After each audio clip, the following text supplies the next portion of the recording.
Hello everyone, कैसे हैं आप सब। Hope Ola doing well and great. So start करते हैं आज हमारी नेक्स्ट यूनिट को, जिसका नाम है Indian balance of payment. It's a very very very important chapter because यहाँ से जो प्रीवियस ईयर क्वेश्चंस बहुत ज़्यादा आपको देखने को मिलेंगे, ठीक है। और ये कहीं ना कहीं इंपॉर्टेंट इसलिए भी है, जब हम अपनी WTO और IMF एंड जो पेमेंट सिस्टम को बैलेंस करने के बारे में बात करेंगे, तो यहाँ पे जो टर्मिनोलॉजी यूज की जाएगी, यहाँ पे जो कॉन्सेप्ट यूज किए जाएंगे, वो वहां पे भी यूज होंगे। So let's start our today lecture. This is Tanu Tiptan, your commerce educator, and today we will discuss about on the topic of Indian balance of payment. First, please confirm my voice, video and PPT. Everything is okay? Yes everyone, everything is okay. So let's start. देखो, Indian balance of payment को समझने से पहले मैं आपको एक छोटा सा एग्जांपल देना चाहूंगी, जिसकी थ्रू हम इस पूरे चैप्टर को समझेंगे, ठीक है। मान लीजिए जैसे हमने लास्ट लेक्चर के अंदर मिस्टर मीकू को लिया था हमने, राइट। अब मान लीजिए यहाँ पर मिस्टर मीकू जी है, ठीक है। वो क्या कर रहे हैं, इनको सामान खरीदना है किसी से। मान लीजिए इनको घर का सामान खरीदना है, कोई भी कॉस्मेटिक हो गया या फिर आप बोल सकते हैं किचन का सामान हो गया, कुछ भी जो घर पे जो भी रिक्वायरमेंट सामान होते हैं, इनको ये चाहिए होगा, ठीक है। ये मार्केट में गए, मार्केट में मान लीजिए इनका जो दुकानदार है वो है राजू जी, इनके दुकानदार है। इन्होंने इनको एक लंबी चौड़ी लिस्ट दे दी और उनको बोला कि भाई ये मेरे को सामान दे दो। अब इन्होंने क्या किया है, इनको क्या दिया गया है, इनको गुड्स दी है। यस, इन्होंने सामान खरीदा, तो इनके पास सामान आया, इन्होंने एक बिल बनाकर दे दिया, राजू जी ने बिल बनाकर दे दिया कि हाँ जी मीकू जी, आपका 2883 रुपए क्या बनता है, बिल बनता है। तो आपको इसकी क्या करनी पड़ेगी, पेमेंट करनी पड़ेगी। तो मीकू जी की पॉकेट में से क्या निकलते जा रहे हैं, आप सभी ना अपने आप को यहाँ पे मीकू मान लेना, ठीक है। जितने भी बच्चे देख रहे हैं अपने आप को यहाँ पे मीकू मानना है, ठीक है। क्योंकि यहाँ पर हम आस्पेक्ट पढ़ रहे हैं कि भाई किसको पेमेंट देनी पड़ रही है, किसको रिसीव हो रही है। Got it. तो हम एक ही पर्सन को लेंगे हमारे पूरे एग्जाम्पल के अंदर, हम पूरे एग्जाम्पल के अंदर, जिसके थ्रू हम इस पूरे कॉन्सेप्ट को समझेंगे। अब यहाँ पर मिस्टर मीकू जी की पॉकेट से पैसे क्या हो रहे हैं बच्चे, जा रहे हैं। ये यहाँ पर क्या करेंगे, मिस्टर मीकू जी यहाँ पर क्या करने वाले हैं, पेमेंट करने वाले हैं। भाई पेमेंट क्यों कही है, क्योंकि इन्होंने क्या किया है, कुछ सामान को बाय किया था, कुछ सामान को इन्होंने खरीदा था। कहते हैं हाँ जी, अगर मैं मीकू जी ऐसा होते, मान लीजिए इनका कोई काम ना गाड़ी का है, ये क्या कर रहे हैं, गाड़ी मैकेनिक है ये, ठीक है, इनकी बड़ी सी शॉप है। यहाँ पर कोई कस्टमर आया, मान लीजिए पीकू यहाँ पर कस्टमर आया और कहता है कि भाई मीकू, भाई मेरी गाड़ी तो भाई खराब हो गई, इसको देख क्या खराब है, गियर बक्सा खराब है या फिर ब्रेकर में प्रॉब्लम है, इंजन में प्रॉब्लम है, कहाँ प्रॉब्लम। इसने कहा मीकू ने कहा कि भाई ऐसे ऐसे प्रॉब्लम है, इंजन में प्रॉब्लम है, हमें इसका ऑयल चेंज करना पड़ेगा। तो कहते हैं चलो कर दीजिएगा। अब इसने मीकू ने इसको क्या दी है, क्या इसने कोई सामान दिया, इसको सामान गाड़ी में दिया है, पर गाड़ी को ठीक करने के लिए इसने क्या दिया है, सर्विसेज दी है कि गाड़ी ठीक हो गई है। इसके पास स्किल थी, उसने ठीक कर दिया। जो भी गैजेट उसने यूज किए हैं, टूल जो मशीन है, वो अलग बात है, ठीक है। बट इसने अगर मान लीजिए कोई इसमें चीज इम्पार्ट भी की है, जैसे मान लीजिए इसने बोला कि भाई ऑयल चेंज किया है, तो ऑयल क्या हो गया, गुड्स हो गया। तो मीकू ने पीकू को क्या दिया है, मीकू ने दिया भाई सर्विस दी है पहली नंबर पे, दूसरा उसमें सामान डाल दिया। अब उसके बदले में मीकू क्या करेगा, एक बिल को जनरेट करेगा कि हाँ भाई पीकू, तुम्हारा 3,500 रुपए का क्या बन रहा है, पर्चा बन रहा है, तुम्हें इसे पेमेंट करनी पड़ेगी। अब यहाँ पर मीकू जी क्या कर रहे हैं, पेमेंट को रिसीव कर रहे हैं। यस एवरीवन, यहाँ पर पेमेंट को क्या कर रहे हैं, रिसीव कर रहे हैं। अब इन्होंने क्या दी है, सर्विसेज दी है, या फिर मैं कहूँ कि सामान को सेल किया है। आपने कोई भी चीज क्या की है, सेल की है, तो उसके विद रिस्पेक्ट आपको क्या मिल रहा है, पैसे मिल रहे हैं। अब यहाँ पर आपकी पॉकेट से जब आपने पेमेंट करी, आपकी पॉकेट से पैसे आ रहे थे या फिर जा रहे थे। ऑब्जर्व करो इस बात को, पैसे आ रहे थे आपकी पॉकेट में या जा रहे थे। मैंने कहा भाई मेरी पॉकेट से तो जा रहे थे, तो उसे हम क्या कहेंगे, आउटफ्लो कहेंगे। कहते हैं अच्छा किसका आउटफ्लो है, ऑफ द कैश का, ठीक है। बैंक से भी पेमेंट कर सकते हो, मींस कि आपके जो बैलेंस है वो कम हो रहा है ना। और जब बैलेंस कम होता है तो उसे हम क्या कहते हैं बच्चे, उसे हम कहते हैं भाई मेरा बैलेंस तो क्या हो गया, बैंक से माइनस हो गया। माइनस को दैट मीन्स हमारा बैलेंस क्या हो गया, डेबिट साइड से एंट्री यहाँ पर हमने शो कर दी। Got it. अच्छा, जब इसने पेमेंट रिसीव करी होगी, दैट मीन्स उसकी पॉकेट में क्या आया होगा, पैसा आया होगा। उसे हम क्या कहेंगे, इनफ्लो कहेंगे। किसका इनफ्लो हुआ, वो किसी भी सोर्स से आ सकता है, बट आपके पॉकेट में पैसे आ रहे हैं। और पैसे आएंगे तो हम क्या कहेंगे कि भाई हमारी पॉकेट में पैसे की अमाउंट बढ़ गई है, जिसके कारण मेरा बैंक का बैलेंस क्या हो गया, क्रेडिट हो गया है। क्या आप लोगों ने एंट्री कभी ध्यान से चेक की है, जब आप गूगल पे करते हो, ठीक है, या पेटीएम, किसी भी सोर्स का आप यूज करते हो, जब आपके अकाउंट से बैलेंस क्या, जब आप पेमेंट करते हो ना, तो आपके ये आएगा कि your balance, your amount, you पे द सम, किसी को भी किसी उस पर नाम आएगा, that particular amount and your current balance and final balance this. जब आप किसी को पेमेंट करते तो डेबिट का बैलेंस आता है कि your amount is debited from that amount. समझ पा रहे, आप उस पर्टिकुलर अमाउंट से आपका जो बैलेंस है वो कम हो जाएगा। कम होने का मतलब क्या है कि आपने किसी को पेमेंट की है, अगर कहीं से किसी को आपने किसी से पेमेंट रिसीव करी होगी तो उस टाइम पे क्या होगा, आपके बैंक में क्रेडिट हो जाते हैं। अगर बच्चे आप ये स्लाइड समझ लेंगे ना, तो मैं इंश्योर करती हूँ कि आपको ये पूरा चैप्टर बहुत इजी रह जाएगा, बहुत मतलब ऐसे कहेंगे चुटकियों में हो जाएगा। ये टर्मिनोलॉजी हम यही सीखने वाले। तो यहाँ पर मैंने सबसे पहले जो टर्म मैंने यूज की कि भाई जब अगर मैं क्या कर रही हूँ, गुड्स को या फिर मैं किसी भी सर्विसेज को ले रही हूँ या फिर मैं किसी को दे रही हूँ, वहां पर क्या हो रहा है, कैश का फ्लो हो रहा है। क्या आपने देखा, एक तरफ कैश का फ्लो देखा आपने, इनवर्ड फ्लो देखा, इनफ्लो देखा, और दूसरा फ्लो क्या देखा आपने, आउटफ्लो देखा। इनफ्लो कब होता है, इनफ्लो का मतलब होता है पैसे आपके पास आना।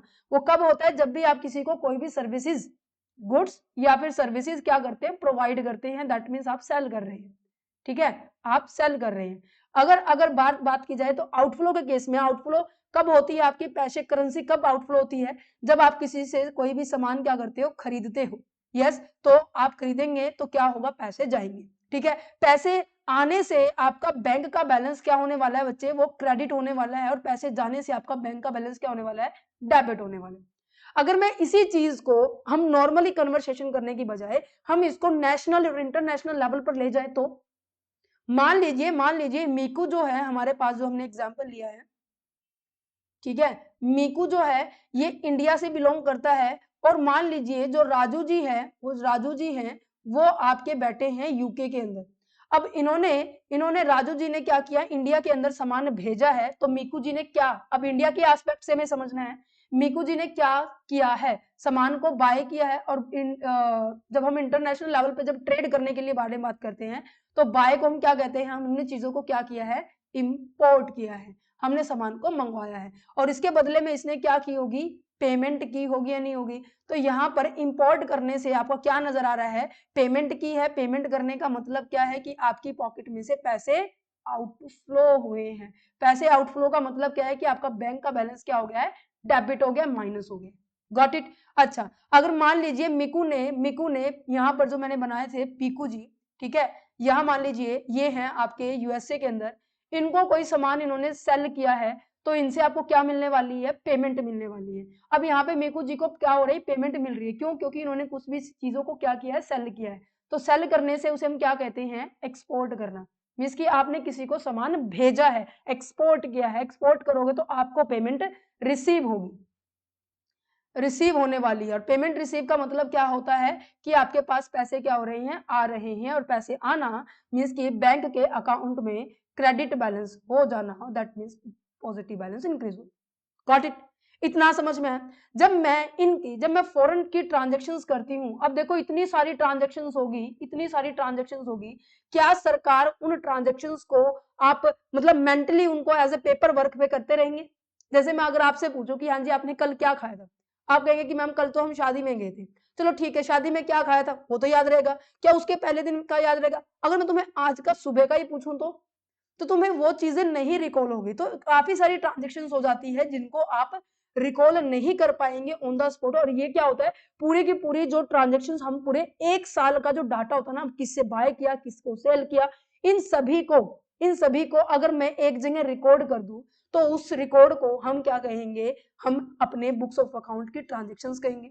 अगर अगर अगर अगर अगर मेरी जो बुक्स ऑफ ट्रांजेक्शन्स, अगर मेरी ये निकल कर आया कि भाई कितना मैंने एक्सपोर्ट किया, जब मैं इनका हिसाब किताब इंपोर्ट के साथ लगा रही हूं, तो अगर मैं देखूं कि ये दोनों चीजें बैलेंस है, दैट मीन्स हमने जितना रिसीव किया है और जितना पेमेंट किया है ये आपस में बराबर है, that means balance of payment क्या है, इक्वल है।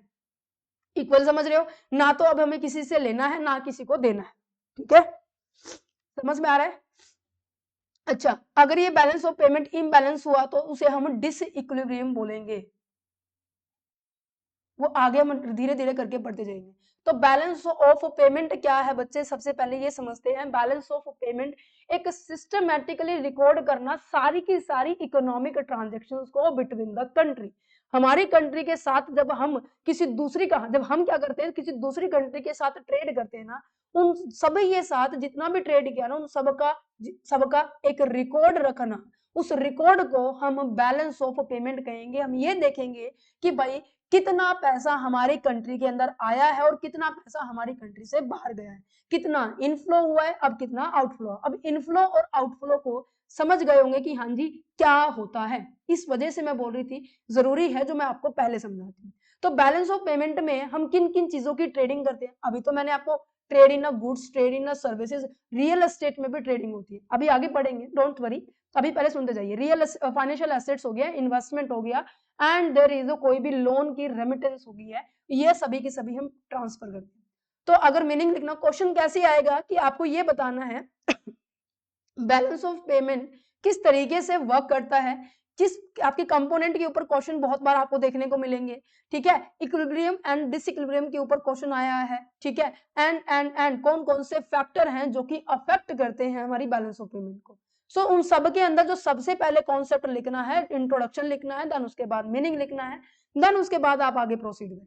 तो मीनिंग में क्या होगा, अब जितना मैंने आपको यहाँ समझाया है ना वो सारा का सारी चीजें यहाँ आएंगी। तो सुनो, balance of payment is a complete record of the all the economic transactions that take place between the resident of country, that means India, and the rest of world, that means outside the person, जो हमारी India को छोड़ के अगर मैं किसी के साथ भी ट्रेड कर रही हूँ उसके बारे में बात की जा रही है।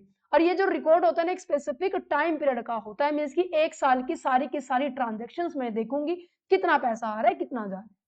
सो इस ग्राफ के थ्रू भी आप इसको देख सकते हैं। ओके, कि कौन कौन सी आइटम्स को हम क्या कर सकते हैं, इंटरनेशनली ट्रेड करते हैं। आपकी मेनली यहाँ पर 4 तरीके की आइटम्स है। फर्स्ट क्या है कि आप क्या कर रहे हैं, आप विजिबल जो भी गुड्स के बारे में हमने बात की सब, और हमने सर्विसेज के बारे में बात की। गुड्स क्या होती है, जो दिखाई दे रही है, जिसको आप टच कर सकते हो, जिसकी फिजिकली प्रेजेंस होती है, आप देख सकते हो, टच कर सकते हो, राइट। तो उनकी अगर आप ट्रेडिंग कर रहे हो तो उसे हम बोलते हैं विजिबल ट्रेडिंग, इसे हम मर्केंडाइज आइटम्स भी बोला जाता है, ठीक है। Are the physical and the tangible products होते हैं, जैसे कि कार हो गया, मोबाइल फोन हो गया, क्लॉथ हो गया, gold and silver, food items, machinery and oil and gas के बारे में बात करें। इसे हम विजिबल ट्रेड इसलिए कहते हैं because the pass through the custom, जब ये बाउंड्री को पास करता है ना तो हम इसे फिजिकली तौर पर हम इसको चेक कर सकते हैं कि भाई कितनी क्वांटिटी है। मैंने कहा कि भाई मैं इंडिया से कार बनाकर मैं यूके ऑस्ट्रेलिया में भेज रही हूँ, तो यहाँ पर ये चेक किया जाएगा कि भाई कितनी क्वांटिटी। मैंने कहा कि यहाँ पर 200 कारें हैं, कहते हैं अच्छा, तो यहाँ पे 200 कारों का जायजा लिया जा सकता है, फिजिकली मैं इस चीज को चेक कर सकती हूँ। इनविजिबल आइटम का मतलब क्या है, जो दिखाई नहीं देती बच्चे, जो जो जो चीजें हम मतलब सीन नहीं कर सकते, टच नहीं कर सकते, देख नहीं सकते, बस हम उसको फील कर सकते हैं। जैसे कि हमारी सर्विसेज होती है, हम ट्रांसपोर्टेशन की सर्विस देते हैं, और मैं अभी आपको पढ़ा रही हूँ, टीचिंग प्रोफेशन भी एज एक सर्विसेज है, ठीक है। मैंने किसी की गाड़ी ठीक की है, मैकेनिकल जो वर्क हमने किया वो भी सर्विस है। बैंक वाले तुम्हें अपना बैंक के अंदर पैसा डिपॉजिट करने के लिए जो कन्वर्सेशन होती है वो भी सर्विस है। मतलब कि जितनी भी सर्विस जिसको आप क्या नहीं कर सकते, आप टच नहीं कर सकते, जस्ट ओनली फील कर सकते हैं, उन्हें बोला जाता है इनविजिबल ट्रेड। का मतलब है जिनकी फिजिकली इंस्पेक्शन होना जब हम बॉर्डर क्रॉस करते हैं पॉसिबल ही नहीं। Trade in the real estate का मतलब क्या है, रियल एसेट्स का मतलब है कि जब हम क्या करते हैं फिजिकल जो एसेट्स होती है ना, लैंड होगी, बिल्डिंग होगी, फर्नीचर हो गया, फैक्ट्री होगी, नेचुरल जितने भी रिसोर्सेज हैं, जब उनकी हम क्या कर रहे हैं, एक्सपोर्ट इंपोर्ट कर रहे हैं, उनके ट्रेडिंग को हम क्या कर सकते हैं, रिकॉर्ड कर सकते हैं। और किस तरीके से how the country trade the real assets को रियल एसेट्स में कैसे तरीके से वो क्या कर सकती है, ट्रेड कर सकती है। देखो मान लीजिए मेरे पास एक लैंड है और फॉरेन से मीकू जी फॉरेन से कौन था, हमारे पीकू जी थे ना, या सॉरी पीकू और राजू थे। पीकू जी कह रहे हैं हाँ जी, हम जो आपके पास लैंड है ना, तनु जो तुम्हारे पास लैंड है ना, मैं उसको खरीदना चाहता हूँ। मैं क्या, ठीक है, फॉरेन इन्वेस्टर्स आए और मेरे लैंड के ऊपर उसने पैसे लगा दिए। क्या यहाँ पर फ्लो कैसा हो रहा है, इनफ्लो हो रहा है, क्या हमारी कंट्री के अंदर, इंडिया के अंदर फॉरेन कंट्री का जो पैसा है वो आ रहा है? कहते हैं हाँ जी आ रहा है। अगर मैं फॉरेन कंपनीज को फैक्ट्री सेटअप करने के लिए अलाउड कर दिया जाए तो आ रहा है, ठीक है। तो यहाँ पर इस तरीके से हम क्या करेंगे, हम फिजिकली ट्रेड करेंगे रियल एस्टेट में, ठीक है। और ये कहीं ना कहीं आपके कैपिटल अकाउंट का पार्ट बनेगा। ये लाइन आपको तब समझ में आएगी जब हम आगे इसके कंपोनेंट डिस्कस करें, ठीक है। Trade in their is a financial assets. Financial assets का मतलब क्या होता है? फाइनेंशियल मार्केट के अंदर जब डीलिंग करते हैं, याद आया? जब हम क्या करते हैं, शेयर्स और बॉन्ड हो गया, ठीक है, डिवेंचर्स हो गया, ट्रेजरी बिल हो गया, बैंक डिपॉजिट्स हो गए, म्यूचुअल फंड हो गए, पीएफ हो गए, इनके अंदर हम अपना पैसा लगाते हैं।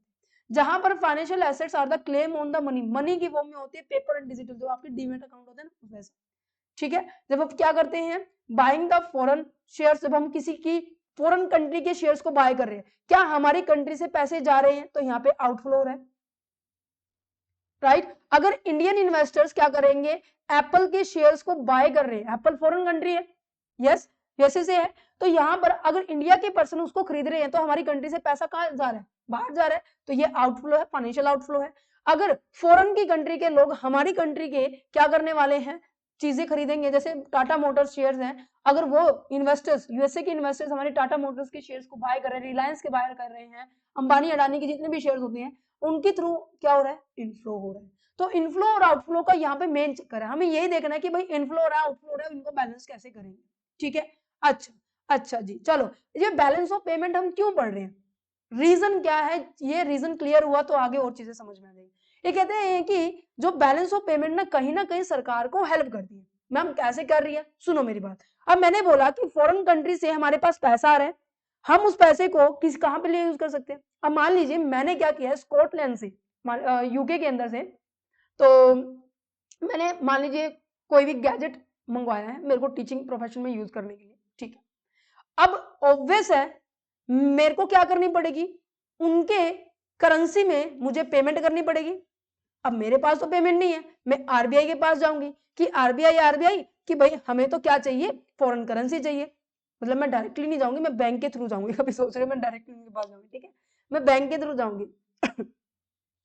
तो बैंक क्या करने वाला है, मेरे लिए उस जो पॉन्ड है उस करेंसी को मेरे पास अरेंज करवाएगा, देन मैं पेमेंट करूंगी। क्या हमारे यहाँ पर जितने भी पॉन्ड कलेक्ट किए गए थे, मान लीजिए 1000 पॉन्ड थे, मेरे को 300 पॉन्ड चाहिए थे, क्या मैंने 1000 पॉन्ड में से 300 पॉन्ड को खर्च कर दिया, बैलेंस कितना बचा, 700 बचा? कहते हैं हाँ। अब जितना मैंने कम किया है तो सिंपल सी बात है, उन गैजेट्स का यूज करके मैं क्या करने वाली हूँ, मेरे जो टर्नओवर है मैं उसको इंक्रीज करूंगी, कि जिससे कि फॉरेन कंट्री से यहाँ से सर्विस ली जाए। जैसे टीचिंग है, मैं उनको पढ़ा रही हूँ तो वो मुझे पेमेंट कर रहे हैं, और पेमेंट करने के थ्रू वापस मेरी करेंसी मेरे पास आ रही है। तो बैलेंस बनाने के लिए जरूरी होता है हम बैलेंस ऑफ पेमेंट को स्टडी करें।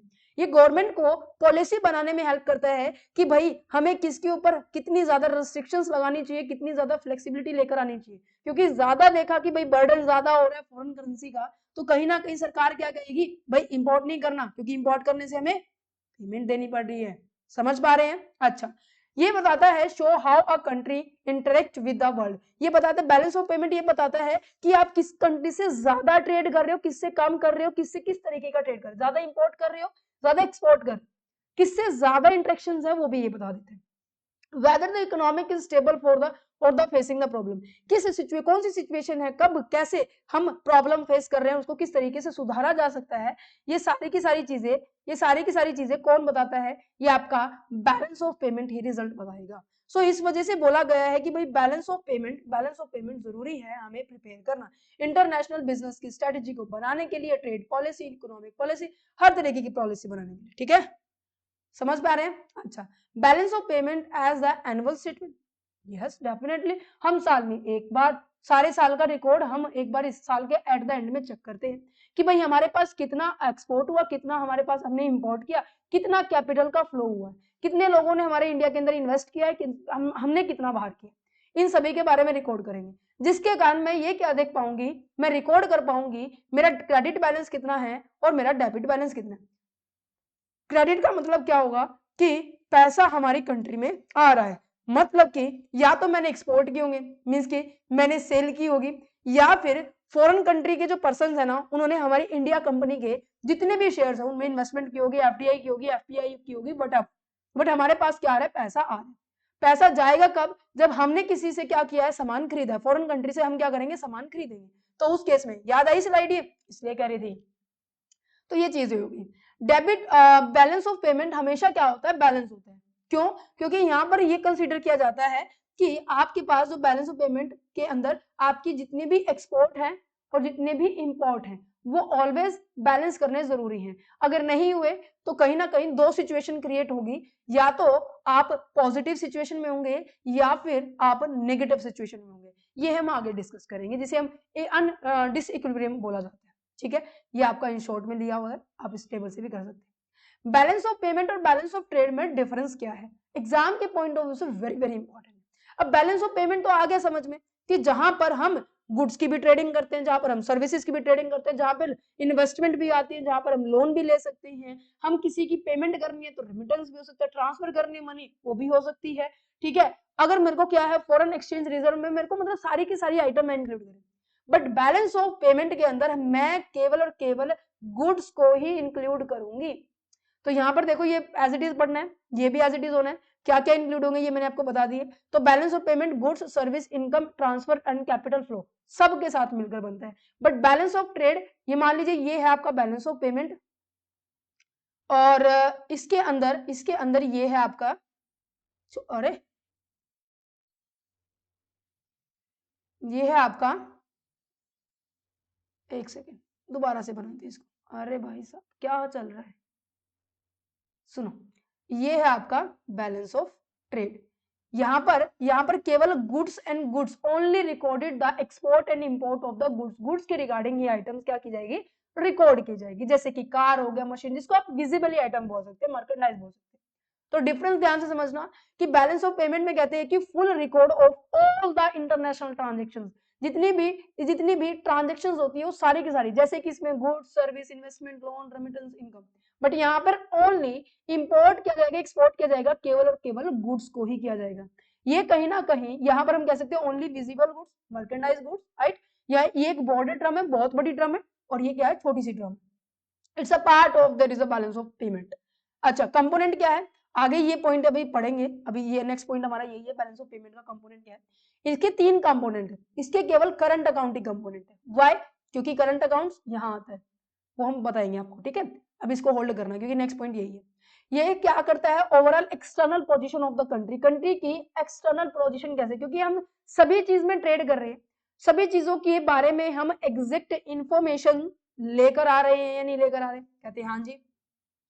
तो यहाँ पर ओवरऑल एक हमें एस्टिमेशन मिल जाता है, बट यहाँ पर तो केवल ट्रेड की पोजीशन ही पता चलेगी।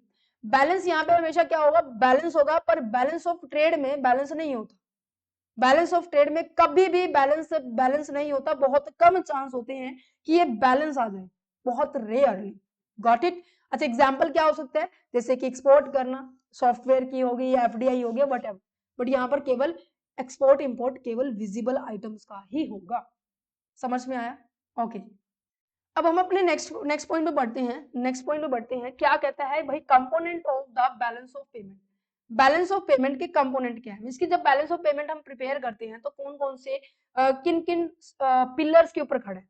वैसे इसको बोला गया है, वैसे 2 ही पिलर पे खड़ा है, बट हम इसको 3 पार्ट्स में हम इसको स्टडी करेंगे।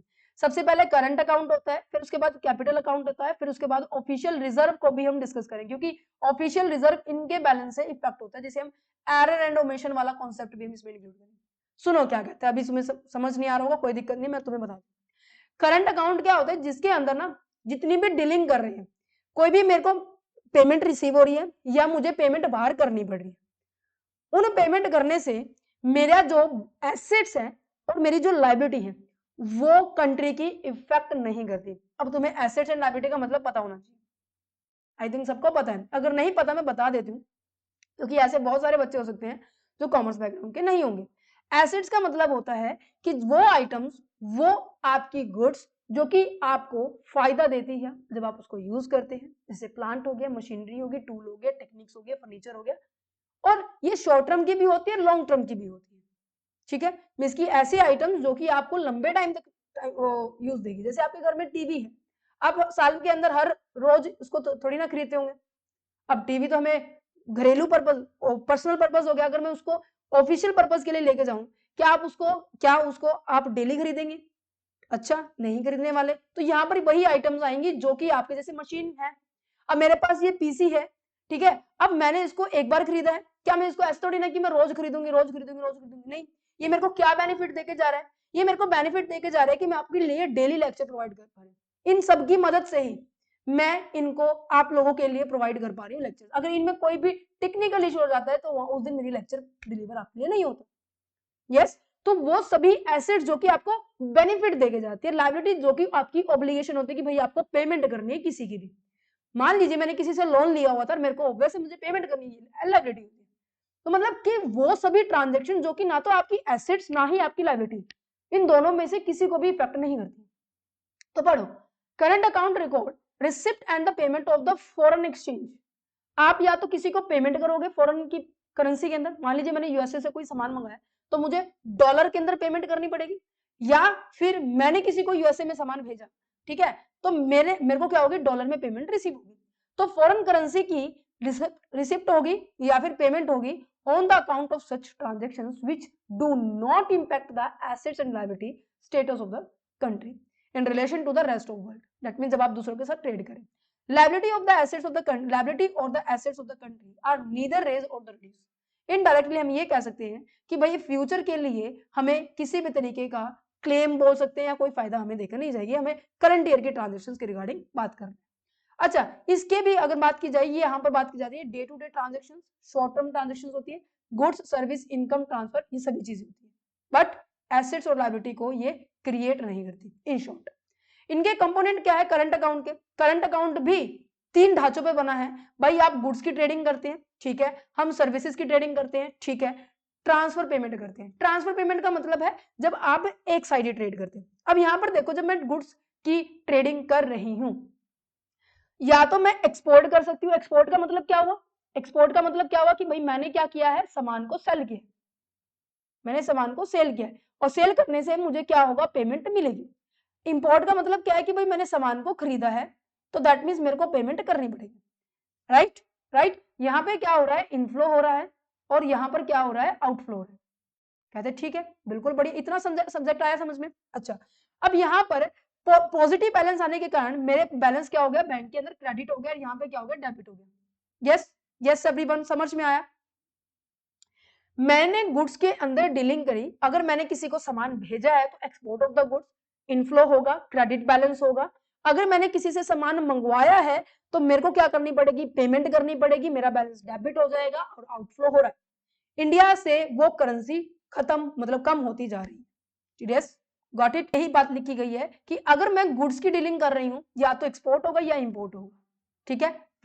गुड्स का मतलब मैंने बता दिया फिजिकल आइटम्स होती है। अगर मैं बात कर रही हूँ सर्विसेज की, सर्विसेज के अंदर क्या है, मैं किसी को सर्विस दे रही हूँ। अब यहाँ पे ना सर्विस देना मतलब वही है कि आप इंटेंजिबल है, जब बॉर्डर क्रॉस हो रही है आप उसको फिजिकली चेक नहीं करें।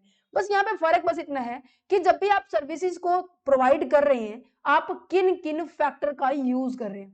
फैक्टर दैट मीन्स मैम किन किन गैजेट्स का यूज कर रही हैं। दैट मीन्स जब अगर कंपनी, जैसे मैंने कहा कि भाई मैंने प्रोडक्शन किया है, फॉर एग्जाम्पल मैं आपके लिए लेक्चर प्रोवाइड कर रही हूँ, ठीक है, तो मेरे सामने क्या है, मेरे सामने पीसी है, ठीक है, मेरे सामने कैमरा है, मेरे साथ में लाइट है, मेरे पास एसी है, मेरे पास जो चेयर है, मेरा पेन टैब है, मेरा कीबोर्ड है, मेरे पास जो वॉइस रिकॉर्डर है, ये सारे के सारे गैजेट्स मेरे को हेल्प कर रहे हैं नहीं कर रहे। तो ये सारे के सारे फैक्टर हो गए जो कि मेरी आउटपुट को जनरेट करने के लिए मुझे हेल्प कर रहे हैं। Yes, output in the sense मेरा लेक्चर डिलीवर करवाने में मुझे हेल्प कर रहे हैं। तो यहाँ पर यही बात की जा रही है कि आपने फैक्टर ऑफ प्रोडक्शन का कितना हेल्प किया है, कितना हेल्प लिया है। अगर उसकी हेल्प ली है तो आपके पास अलग कॉन्सेप्ट होने वाले हैं, अगर नहीं ली तो दैट मीन्स आपके पास अलग फैक्टर होने वाले हैं। जैसे कि services are the non physically, आप उसको देख नहीं सकते जब आप कस्टम को क्रॉस करते हैं। जैसे कि इंश्योरेंस सर्विसेज होगी है, जब आप रेंडर करते हैं across the border, can't be seen as a crossing the border. Services को दो पार्ट में बाइफर्केट किया गया है, non factor services, that means these are the regular services where the no factor of productions move, जहां पर factor of productions को हम मूव नहीं कर रहे हैं। जैसे कि टूरिज्म हो गया, आईटी सर्विस होगी, बैंकिंग हो गया, इंश्योरेंस हो गया, ट्रांसपोर्टेशन हो गया, ठीक है। तो यहाँ पे एक्सपोर्ट करेंगे तो इनफ्लो होगा, इंपोर्ट करेंगे तो आउटफ्लो होगा। जब हम फैक्टर ऑफ सर्विसेज का यूज कर रहे हैं that means income from the factor of production, इनका यूज करने से मुझे इनकम हुई है। जैसे कि इंटरेस्ट होना इनकम है, प्रॉफिट, डिविडेंड, वेजेस होना, गॉट इट। अगर इनकम रिसीव हो रही है तो इनफ्लो, अगर इनकम को पे कर रहे हैं तो आउटफ्लो। करंट ट्रांसफर का मतलब है कि आप वन वे ट्रांसफर कर रहे हैं। अब हमने ये दोनों कर लिए। करंट ट्रांसफर को समझो, जैसे मान लीजिए अब आप हैप्पी बर्थडे वाली पार्टी में जा रहे हैं, ठीक है, आप सामने वाले पर्सन को क्या कर रहे हैं, गिफ्ट देकर आ रहे हैं। क्या आप उसे ये कहेंगे कि भाई मैंने तेरे को गिफ्ट दिया, अब तू मुझे कुछ ना कुछ और भी मुझे मान ले, मेरे को केक नहीं चाहिए, मुझे पेस्ट्री चाहिए, मुझे पिज्जा चाहिए, मुझे कोक चाहिए, मुझे XYZ, तुम अपनी इच्छा जाहिर करो कि भाई मैंने तुम्हें गिफ्ट दिया, तुम मुझे ये, तुम ऐसे करते हो? नहीं करते मिलोगे। ऐसे नहीं होता ना, आप गिफ्ट देते हो अपनी इच्छा से देते हो। तो ट्रांसफर पेमेंट का मतलब है जहां पर आप क्या कर रहे हो, एक वन साइड क्या होती है, ट्रांसफर होती है, वन साइड क्या होती है, डीलिंग होती है, सामने वाले के थ्रू आपको कुछ नहीं मिलता, उसे बोला जाता है, ठीक है। और ये मोस्ट ऑफ आपके गिफ्ट के केस में होता है, gift gift gift. Unilateral transfer होते हैं। अभी तक हम क्या पढ़े थे, बायलेटरल, कि अगर आपको सामान मिल रहा है तो आप सामने वाले को पेमेंट कर रहे हो, अगर आप किसी को सामान दे रहे हो तो आपको पेमेंट मिल रही है। अब आप क्या करेंगे, यहाँ पर goods and services are given in the return, आप रिटर्न में देते हैं देन, बट आपको विद रिस्पेक्ट आपको उसके सामान नहीं मिलता। जैसे शादी में जाते हैं, अब आप ये मत कहना कि मैम हम उनको ना शगन देते हैं और हम खाना खा के आते हैं, वो अलग बात है, ठीक है। बट इंटेंशन क्या होती है, हमें शादी में अटेंड करना है, दैट्स इट। हम उनके कन्यादान जो डाल के आते हैं, ठीक है, लड़के वालों की तरफ से हो तो वैसे हम वारफेयर करके आ जाते हैं, है ना। अगर मनी आपको रिसीव हो रही है तो वो इनफ्लो है, आउट अगर स्पेंड हो रही है तो वो आउटफ्लो, ठीक है। अच्छा, अब नेक्स्ट कंपोनेंट के ऊपर पहुंचते हैं, जो आपका बैलेंस ऑफ पेमेंट का पहला कंपोनेंट हमने डिस्कस कर लिया, ठीक है। अब हम अपने सेकंड कंपोनेंट के ऊपर बढ़ते हैं, कैपिटल अकाउंट। कैपिटल अकाउंट वो अकाउंट होता है जब हम डीलिंग करते हैं ना किसी फॉरेन कंट्री के साथ, रेस्ट ऑफ वर्ल्ड के साथ, तो जब हम डीलिंग कर रहे हैं ना, तो या तो मुझे पेमेंट मिलेगी या मुझे पेमेंट देनी पड़ेगी। जब मैं इन पेमेंट लेने देने का सिस्टम कर रही हूँ तो मेरी एसेट्स एंड लायबिलिटी इफेक्ट होती है, क्योंकि करंट अकाउंट में तो इफेक्ट नहीं हो रही थी, बट वहां पर तो क्या होगी बेटे, यहाँ पर तो आपकी इफेक्टेड होगी ही होगी। तो current account record the receipt and payment of such transaction which cause the impact on the assets and liability status of the country in relation to the rest of the world. Liability of the assets, liability और the assets of the country are either raise, आपकी assets बढ़ सकती है, liability बढ़ सकती है, या फिर आपकी एसेट्स घट सकती है, लायबिलिटी भी घट सकती है, ठीक है। तो यहाँ पर हम ये कहते हैं कि हाँ जी, आप किसको टारगेट कर रहे हैं भाई, फ्यूचर में आपको कुछ ना कुछ एक्टिविटी करनी, क्लेम मिलेगा या फिर किसी को क्लेम देना पड़ सकता है। तो कैपिटल अकाउंट के अंदर कैसी ट्रांजेक्शन होती है, all the transaction that create the assets and liability between the India and the rest of the world, means कि जिसके साथ आप ट्रेडिंग कर रहे हैं फॉरेन कंट्रीज, जैसे कि लॉन्ग टर्म ट्रांजेक्शन है, ये लंबे टाइम, जो फ्यूचर के बारे में बात कर रहे हैं लॉन्ग टर्म है। जैसे कि आप इन्वेस्टमेंट कर रहे हो, अगर आपने मान लीजिए आपने इन्वेस्टमेंट की है, यहाँ आप इंडियन है, आपने फॉरेन कंट्री में इन्वेस्टमेंट किया, यूएसए में इन्वेस्टमेंट किया, क्या फॉरेन इंडिया से पैसा जा रहा है, कहते हैं। तो अगर आपने इन्वेस्टमेंट की है तो यहाँ पे आउटफ्लो है, अगर इन्होंने इन्वेस्टमेंट की है तो यहाँ पे इनफ्लो। हमें दोनों एस्पेक्ट से समझने बच्चे। अगर लोन क्या है, आपने लिया है तो यहाँ पर क्या है, इनफ्लो है, इवन लायबिलिटी बढ़ रही है। देखो मैंने कहा मेरे बैंक से कि भाई हमारे घर में ना प्रोग्राम है, शादी है, तो प्लीज बैंक वालों हमारे लिए ना जो हमने पैसे डिपॉजिट किए हैं वो तो दे दो, वो दे दीजिएगा, और उसके बदले में आप हमें 10 लाख रुपए का और लोन देना। अच्छा, अब इवन मेरी फ्यूचर की लायबिलिटी बढ़ रही है कि भाई मुझे लोन की रीपेमेंट करनी पड़ेगी नहीं करनी पड़ेगी, या ऐसा है कि मैं 10 लाख लेके मैं भाग जाऊं, अरे भाई 10 लाख लेके भी क्या भागना हुआ, सिंपल सी बात है ना। तो यहाँ पर क्या हुआ, मैंने जो लोन लिया है मेरी रिस्पॉन्सिबिलिटी बनती है कि भाई 3 साल मेरे को बोला गया कि भाई 3 साल के बाद लौटाना है, तो 3 साल के बाद ये फ्यूचर की मेरी लायबिलिटी को क्रिएट कर रहा है, पर कहीं ना कहीं मेरे पास अभी तो पैसे आ रहे हैं ना, कहते हैं हाँ। अगर आपने किसी को लोन दिया है तो यहाँ पर आउटफ्लो हो रहा है, कहते हैं हाँ। फ्यूचर के लिए आपको पेमेंट मिलेगी, कहते हैं हाँ। फ्यूचर की कर रहे हो ना डेट फिक्स, दैट्स इट। अगर आपने डिपॉजिट किया है तो आउटफ्लो, अगर किसी और ने आपके पास डिपॉजिट किया है तो दैट मींस इनफ्लो, मींस कि आपके पास पैसे आ रहे हैं। अगर अगर अगर आपने एसेट्स को बाय किया है, बाय करने का मतलब क्या हुआ, मैंने कहा कि मैंने क्या किया है, मैंने मान लीजिए जो डिजिटल जो बोर्ड है मैंने वो बाय किया है, ठीक है। अब मैंने डिजिटल बोर्ड बाय किया है, वो 90,000 रुपए का आया है, ठीक है। अब 90,000 रुपए मेरी पॉकेट से गए हैं, कहते हैं अच्छा जी, तो मैंने कुछ सामान खरीदा है, मेरे पास एसेट्स आई है, वो डिजिटल बोर्ड मेरे को हेल्प करेगा तुम्हारी लेक्चर प्रोवाइड करने के लिए, बट कहीं ना कहीं मेरे पास से पेमेंट गई है, कहते हैं हाँ। तो यहाँ पर हो गया आउटफ्लो। अच्छा जी, अगर मैंने किसी को सामान बेच दिया है, मान लीजिए मेरे पास 10 लैपटॉप ये जो पीसी है, ठीक है, लैपटॉप है, वो उनमें से मैंने क्या किया, 4 को बेच दिया, 6 मेरे पास भी है, तो 4 को जो सेल किया है तो उनसे मेरे को क्या आया है, इनफ्लो आया है, नहीं आया, तो सारे के सारे पॉइंट समझा दिया। अब इसको जल्दी से गो थ्रू करना। इन्वेस्टमेंट है, एक्सटर्नल बोरिंग्स है या फिर एक्सटर्नल असिस्टेंस है। सुनो, एक्सटर्नल बोरिंग्स का मतलब होता है आप किसी से लोन ले रहे हो, ओके। लोन डिपेंड करता है, एक्सटर्नल बोरिंग्स है तो अलग बात होगी, एक्सटर्नल असिस्टेंस है तो अलग बात होती है। बोरिंग होती है जब हम किसी से लोन लेते हैं ना, और उस कंट्री के अंदर से जब हम लोन ले रहे हैं ना, तो वहां पे ना अगर मार्केट रेट ही आपके ऊपर अप्लाई कर रहे हैं, क्या, अगर मार्केट रेट ही अप्लाई कर रहे हैं, दैट मीन्स ये आपका कमर्शियल बोरोइंग है। अगर आपको कुछ कंसेशन प्रोवाइड कर रहे हैं इंटरेस्ट के ऊपर, कंसेशनल रेट ऑफ इंटरेस्ट है, ठीक है, तो वो आपका फॉरेन एड है, दैट मीन्स आपकी को एक हेल्प प्रोवाइड की जा रही है। गॉट इट, ओके जी। अगर आपको लोन मिल रहा है तो पैसे आ रहे हैं, लायबिलिटी क्रिएट हो रही है। अगर आपकी लोन रिपेमेंट कर रहे हो तो दैट मीन्स आपकी आउटफ्लो हो रही है। या फिर ऐसा भी हो सकता है आप किसी को लोन दे रहे हो, कुछ भी हो सकता है, राइट। अब पेमेंट मिली है तो ऑब्वियस है देनी भी तो पड़ेगी। फॉरेन इन्वेस्टमेंट कैसे कैसे हो सकती है, एफडीआई से हो सकती है, एफपीआई से हो सकती है, एनआरआई डिपॉजिट क्या होती है।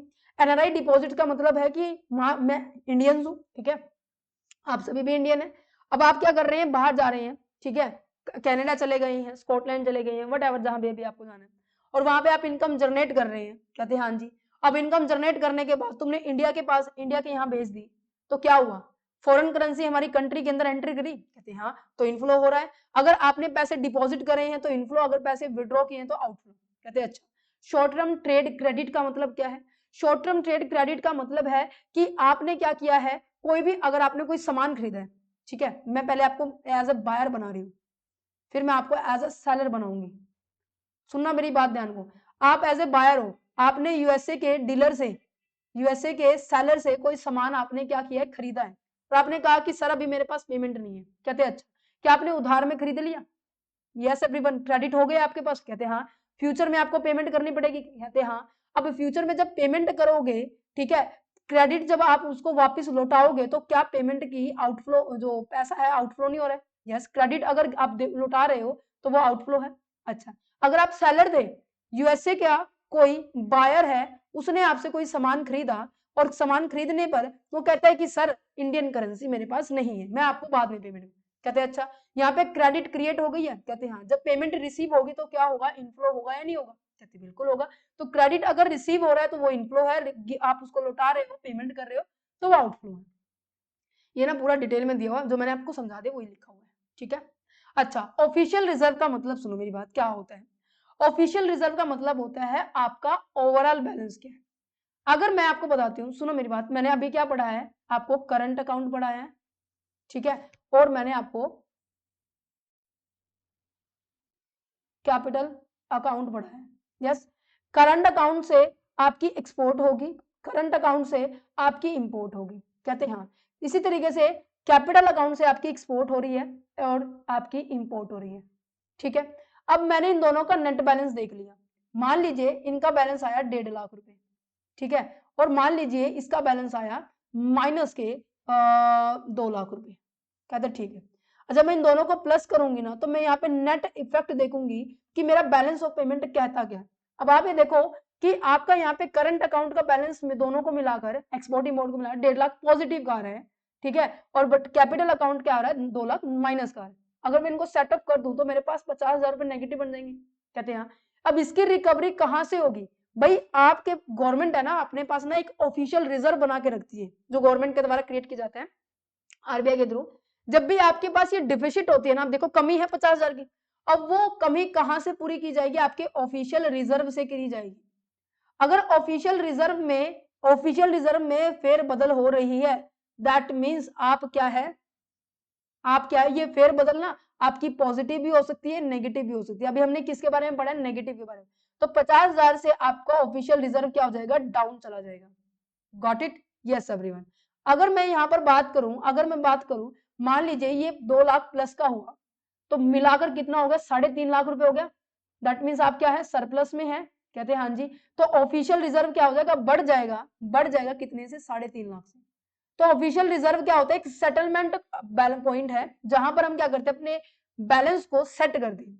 The overall balance is finally reflected in the official reserve account of the RBI.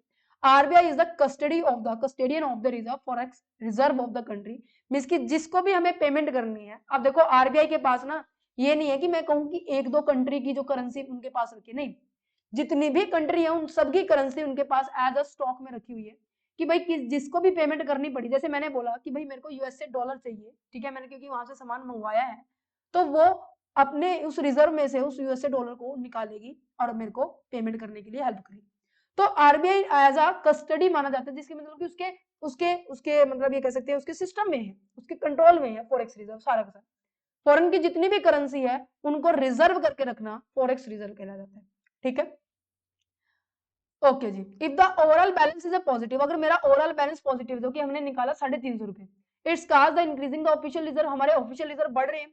अगर मेरा ओवरऑल बैलेंस नेगेटिव निकला तो कहीं ना कहीं मेरा ऑफिशियल रिजर्व घट रहा है।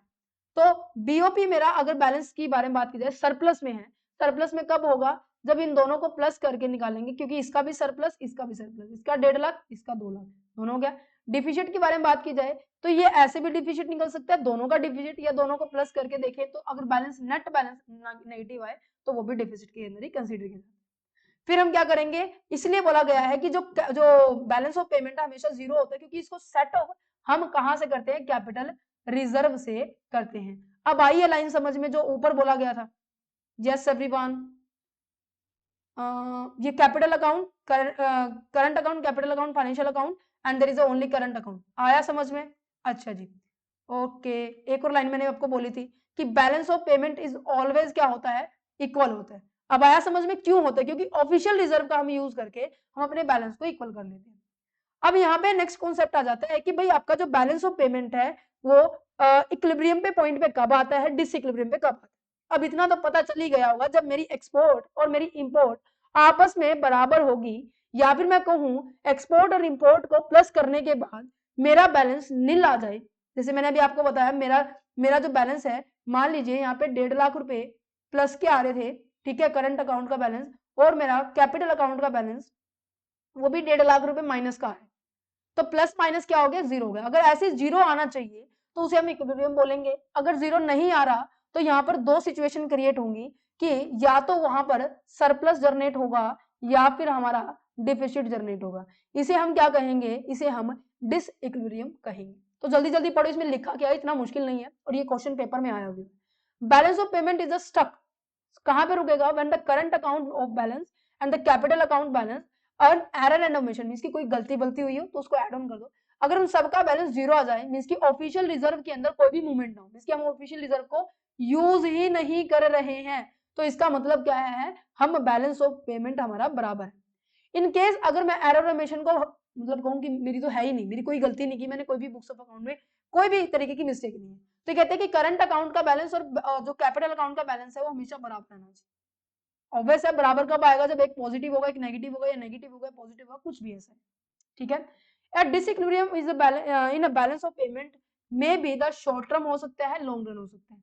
मींस की शॉर्ट टर्म डिसइक्विलिब्रियम कब आते हैं, मींस की आपकी अनस्टेबिलिटी नजर आ रही है, कब होगी, अगर आपका रीजन क्या है, साइक्लिकल फैक्टर है। साइक्लिकल फैक्टर का मतलब क्या है, जैसे कि मान लीजिए क्रॉप फेलियर हो गई। अब पंजाब के अंदर क्या आया था, बहुत भयंकर बाढ़ आई थी, है ना, बहुत सारी मोस्ट ऑफ जो है खेती बाड़ी वो मोस्ट ऑफ खराब हो गई थी, जिसके कारण हम अपनी इंडिया की जो जो प्रोडक्शन है, ठीक है, या फिर मैं कहूँ कि जो हमारी नीड है वो कहीं ना कहीं इन्फ्लुएंस हो रही है। यस, डिमांड उतनी है, सप्लाई पीछे से नहीं आएगी, क्या डिसइक्विलिब्रियम हुआ, ये छोटे टाइम के लिए उसको हम रिकवर कर सकते हैं। अगर ये लंबे टाइम के लिए आती तो लंबे के लिए टाइम, दैट मीन्स जब हम क्या कर रहे हैं, अब मान लीजिए बहुत हैवी लेवल पे है हमारे पास जो है, डिमांड गिर जाए, सप्लाई बहुत ज्यादा है, डिमांड नहीं है, सप्लाई बहुत ज्यादा है, तो हम जो एक्सेस हमारे पास सामान रखा है तो हम उसको क्या करना पड़ेगा, हमें ज्यादा से ज्यादा एक्सपोर्ट करना पड़ेगा, कहते हैं हाँ।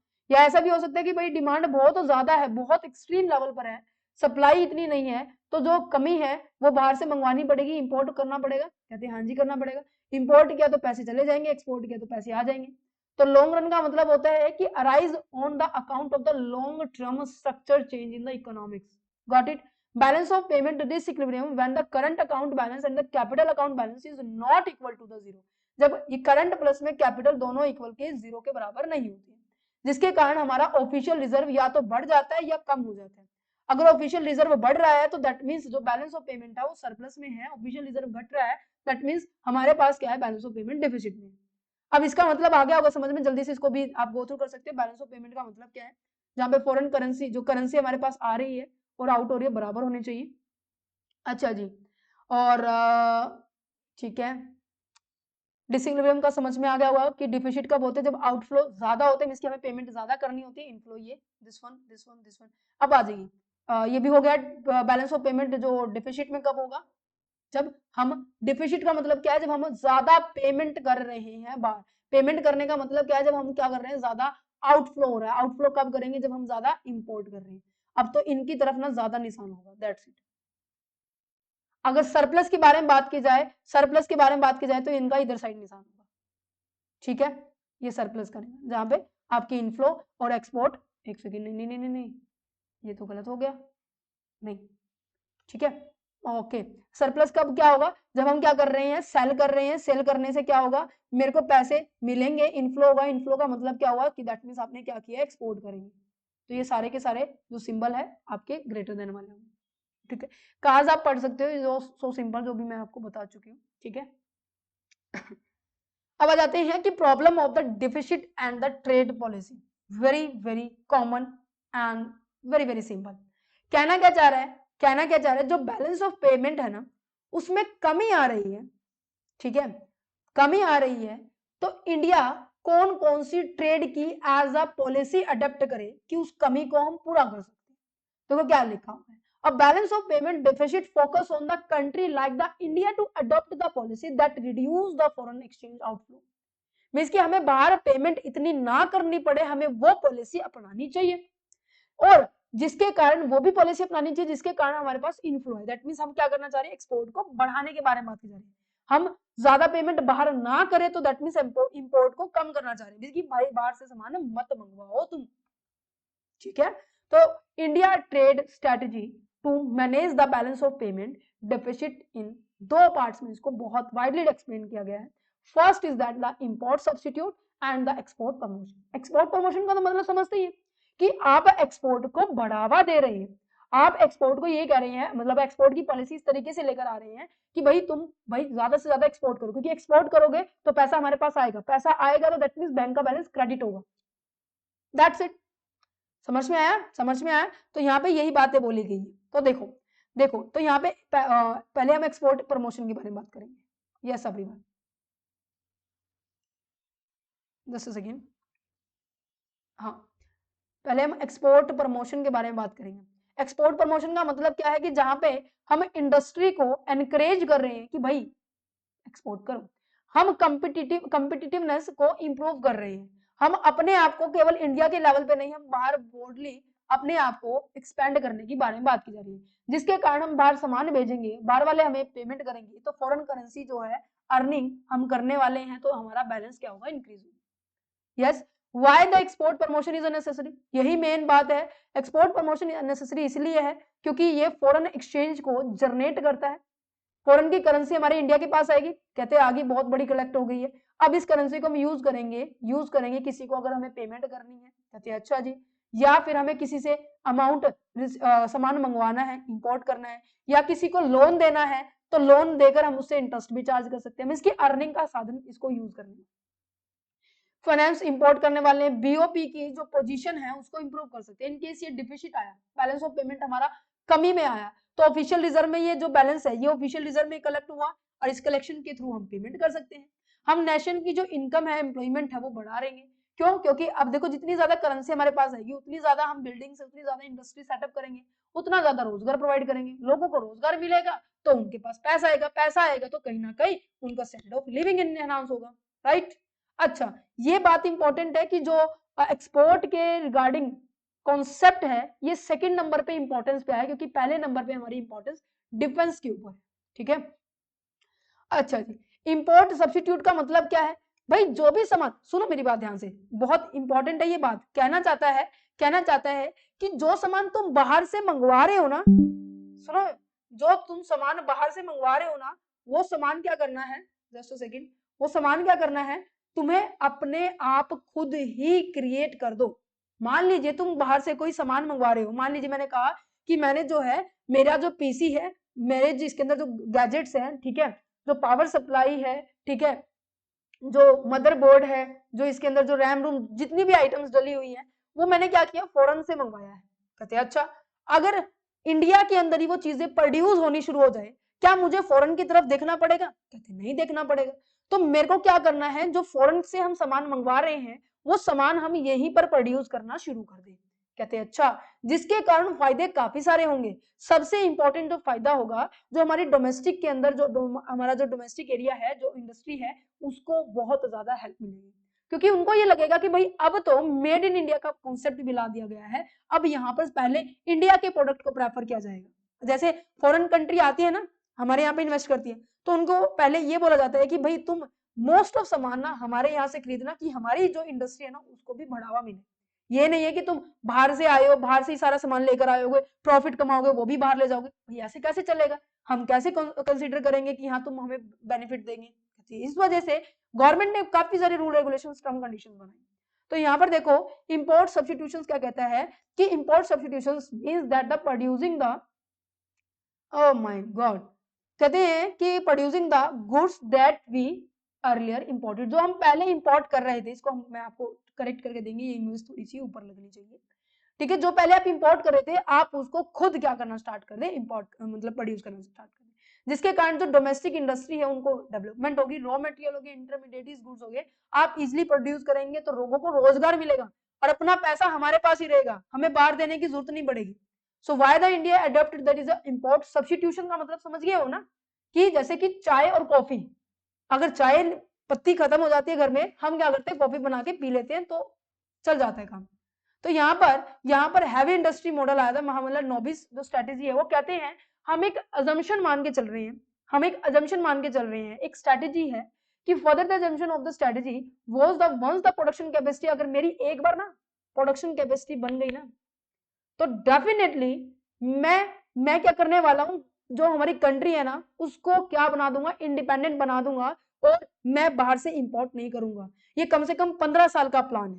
कहते हैं अच्छा, देखो क्या लिखा, once the production capacity within the country had been build up, एक बार बिल्डअप हो गई है, it would be possible to give up the import to the large extent, मैं बहुत लिमिट तक मैं उसको कम करने की कोशिश करूंगा, ठीक है।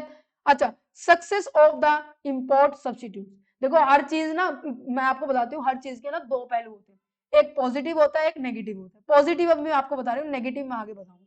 कंज्यूमर गुड्स आप ज्यादा से ज्यादा प्रोड्यूस करेंगे, क्योंकि वो गुड्स ज्यादा प्रोड्यूस करो जो उसकी ज्यादा रिक्वायरमेंट होती है। यस एवरीवन, अब जैसे आप सभी ने मेरे को रिक्वेस्ट बोला था, मैं आपको बताती हूँ, आप सभी ने मेरे को रिक्वेस्ट डाला था कि मैम एमसीओ की जो सीरीज है 1, 2, मैं आपको दिखा भी देती हूँ। पहले हमने केवल मतलब बहुत ही लिमिटेड नंबर पे जो है, बहुत ही लिमिटेड नंबर पे हमने क्या कर रखा था, अपनी प्लेलिस्ट को क्रिएट किया हुआ था। जैसे पहले हमारे पास 1 थी, ठीक है, 3 एंड 5th 6 7 थी, बस हमारे पास ये 3 से 4।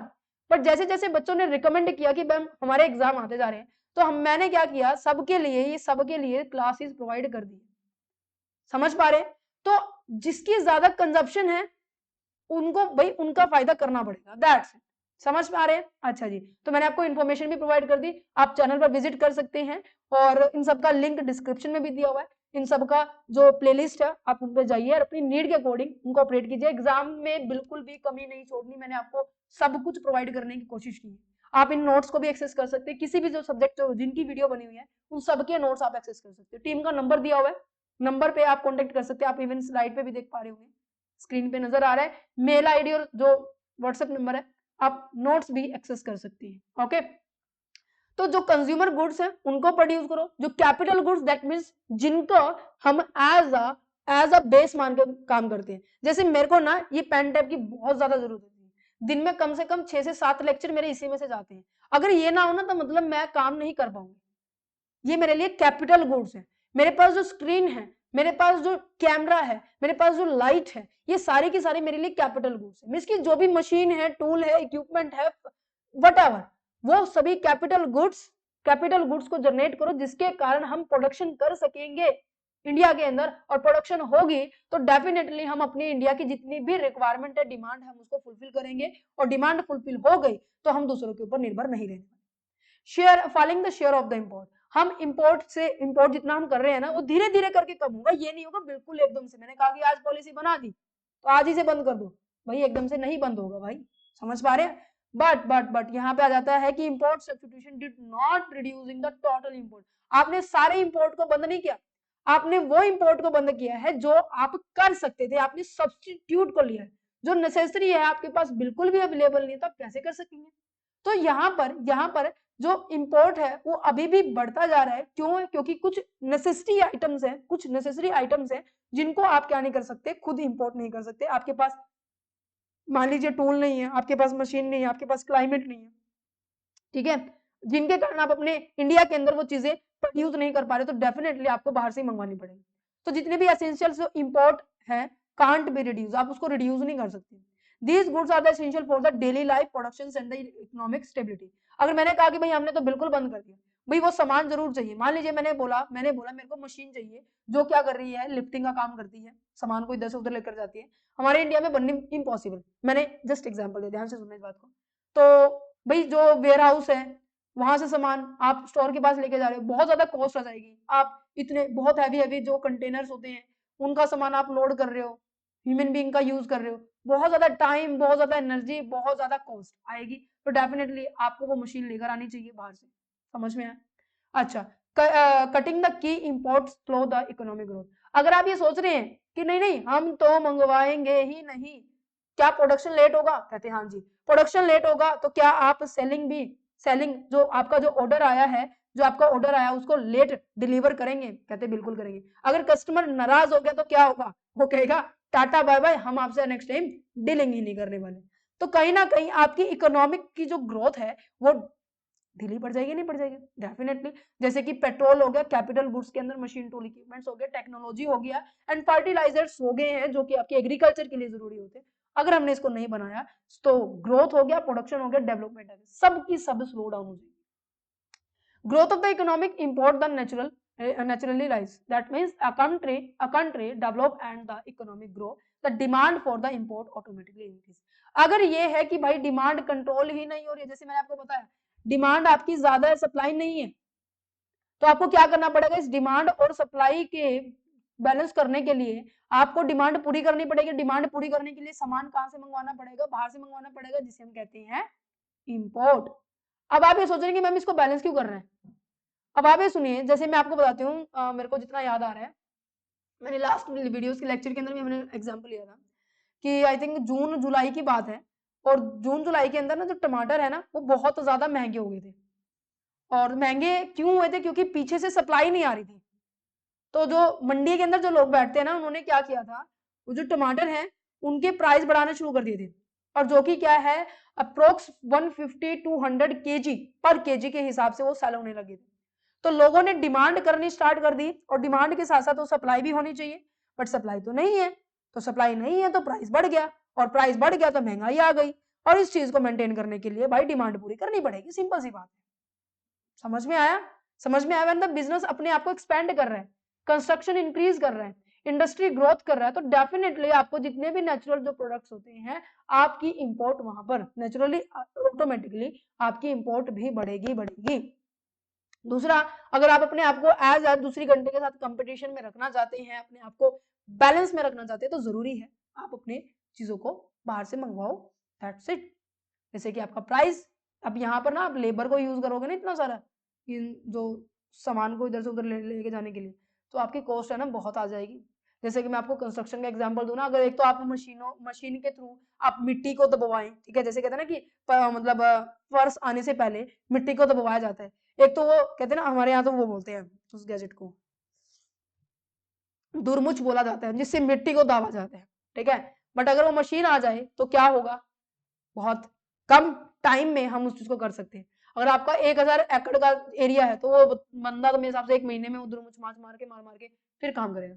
1 महीने की लागत मान लीजिए 700 रुपए है, उसकी कॉस्ट मैं तो अपना एक्सपीरियंस दे रही हूँ, ठीक है, और वो 1 महीना काम कर रहा है, दैट मीन्स 21,000 रुपए तो उसके बस दुरमुच वाले ही हो गए। है ना। अगर मैं मशीन मंगवाती तो कम से कम 5 से 6 हजार रुपए की मशीन आती और इलेक्ट्रिसिटी का बिल आ जाता, चलो मान लीजिए 3 हजार आ जाता, तो मैक्स टू मैक्स 8 से 10 हजार रुपए में सारा का सारा खर्चा खत्म। एक तो 21 हजार देने पड़ रहे हैं, टाइम कम लगता, तो जरूरी है अपने आप को एज अ कॉम्पिटिटिव में रखना। ठीक है, अच्छा जी, कौन कौन से फैक्टर हैं जिनके थ्रू जो कि इफेक्ट करते हैं बैलेंस ऑफ पेमेंट को, बैलेंस ऑफ पेमेंट को कौन कौन से फैक्टर हैं जो कि इफेक्ट करते हैं। करंट अकाउंट के अंदर क्या है और आपके कैपिटल अकाउंट के अंदर क्या है, बहुत सिंपल से है। करंट अकाउंट वो अकाउंट होते हैं जिसके अंदर एसेट्स एंड लायबिलिटी के ऊपर इतना इम्पैक्ट नहीं डलता, फ्यूचर के लिए क्लेम क्रिएट नहीं करता। इन्फ्लेशन का मतलब होता है कि महंगाई होना, प्राइस का बढ़ना। अगर आपकी कंट्री का जो प्रोडक्ट है वो महंगा बिक रहा है तो दूसरी कंट्री के जो लोग हैं वो सामान तुमसे नहीं मंगवाएंगे, जिसके कारण आपका जो एक्सपोर्ट है ना वो क्या हो जाएगा, कम हो जाएगा। पढ़ो, इफ क्योंकि देखो सिंपल सी बात है, मैं आप लोगों को कहूँ कि एक तो मैं तुम्हें शर्ट दे रही हूँ 200 रुपए की और एक सामने वाला दे रहा है 2000 रुपए की, तुम किसके पास आओगे भाई, मेरे पास आओगे, आओगे नहीं आओगे। तो यहाँ पर यही बात बोली गई है कि भाई तुम अपने प्राइस को जितना कम रखोगे उतना लोग तुम्हारी तरफ इंटरेस्टेड होंगे। Interested that means foreign country हमसे सामान खरीदेगी, वो होता है हम बेचेंगे तो हमने क्या किया, एक्सपोर्ट किया। अगर प्राइस ज्यादा होगा तो बहुत कम एक्सपोर्ट होगी। नेशनल इनकम में क्या पड़ेगा, इफेक्ट पड़ेगा। जो पीपल्स की अगर इनकम बढ़ जाती है, पीपल की इनकम बढ़ी तो वो डिमांड ज्यादा करेंगे, कहते हैं हाँ जी बिल्कुल करने वाले हैं, और डिमांड ज्यादा होगी तो भाई फिर उसको बराबर करो तो इंपोर्ट बढ़ेगा। नेक्स्ट आता है गवर्नमेंट की रिस्ट्रिक्शंस। गवर्नमेंट किस तरीके से रिस्ट्रिक्शन डाल सकती है, वो परसेंटेज के बेस पे डाल सकती है कि भाई तुमसे इतने परसेंट, पहले 5% टैक्स लेती थी अब तुमसे 25% टैक्स लेना शुरू कर दे, कहते अच्छा वैसे ही लोग नहीं लेने खरीदेंगे तुमसे। या फिर गवर्नमेंट ये कह दे कि पहले तुम्हारा जैसे कि एरोप्लेन के अंदर आप एक लिमिट तक क्या कर सकते हो, अपना सामान इधर से उधर लेकर जा सकते हो, जितना मुझे याद आई थिंक 25 से 30 किलो ही सामान आप क्या कर सकते हैं वन टाइम में लेकर जा सकते हैं एक पर्सन का। कहते ठीक है, अब 25 किलो से 30 किलो से अगर आपका एक्सीड कर जाता है ना तो वो आपसे हैवी अमाउंट चार्ज करते हैं, उस हैवी अमाउंट से डेफिनेटली मोस्ट ऑफ लोग बचते हैं। कहते इससे बढ़िया ना 25 किलो 990 ग्राम हम लेकर चलेंगे। समझ में आया, मतलब 30 किलो 25 किलो से जरा मुझे एग्जैक्ट नहीं पता कितनी क्वांटिटी है, मैं जस्ट एग्जांपल दे रही हूँ। बहुत पुरानी बात हो चुकी है ये, आई थिंक 2021 की बात है जब हमने कंसेप्ट को समझा था, देखा था।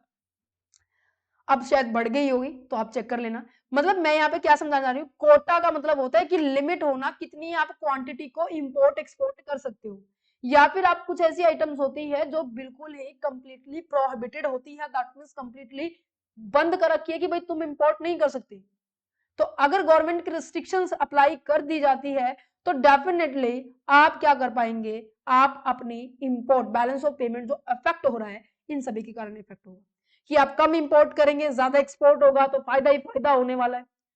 एक्सचेंज रेट का मतलब क्या है, एक्सचेंज रेट का मतलब है कि आप जब डीलिंग कर रहे हैं ना, जैसे मैं बताती हूँ जब सामान हमने मंगवाया था जब उस टाइम में ना, तुम्हें चलो छोड़िए, अब मैं तुम्हें एग्जैक्ट अभी रियल एग्जांपल देती हूँ। अगर जैसे मैं मान लीजिए 2020 की अगर बात की जाए, 2020 के अंदर अगर आपको ना $1 चाहिए था ना तो आपको मान लीजिए 60 रुपए की रिक्वायरमेंट है, पर आज अगर ना 2025 है आपको $1 की चाहिए तो आपको 89 रुपीज आपकी पॉकेट से निकालनी पड़ेगी।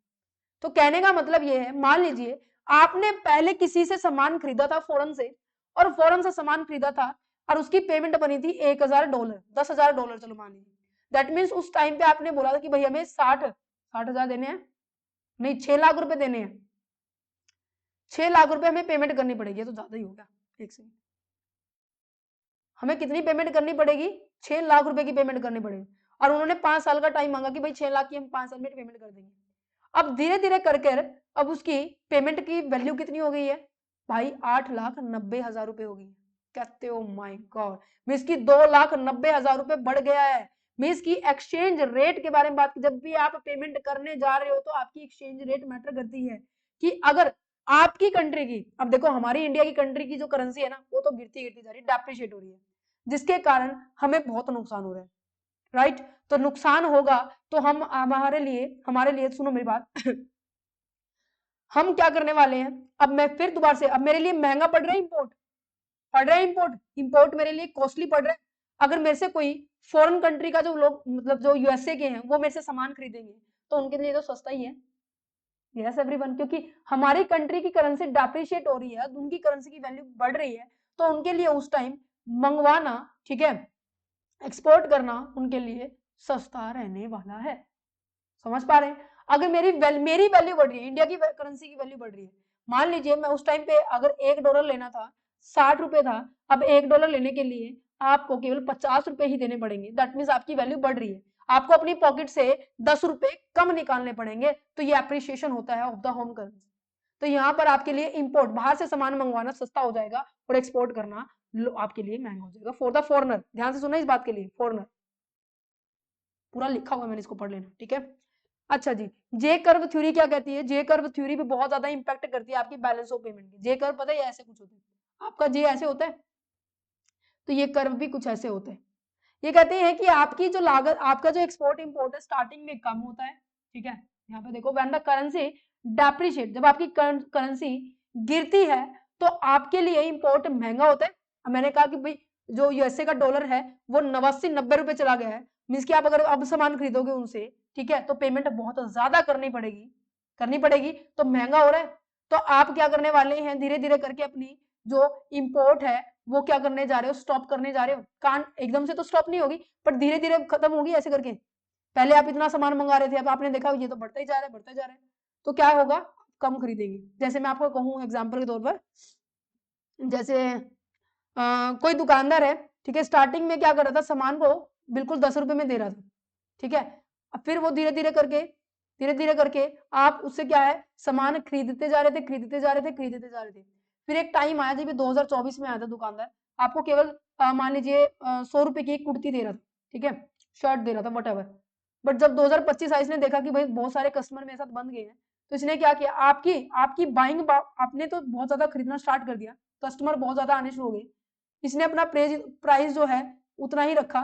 फिर क्या किया, धीरे धीरे करके इसने अपना प्राइस बढ़ाया, जिसके कारण आपने खरीदना क्या कर दिया, वापस बंद कर दिया।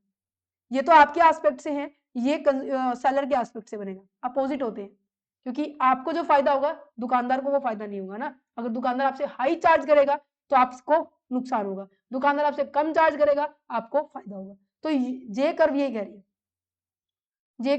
रही है कि after the some time export rise होना स्टार्ट हो जाएगा, इंपोर्ट फॉल होना स्टार्ट हो जाएगा।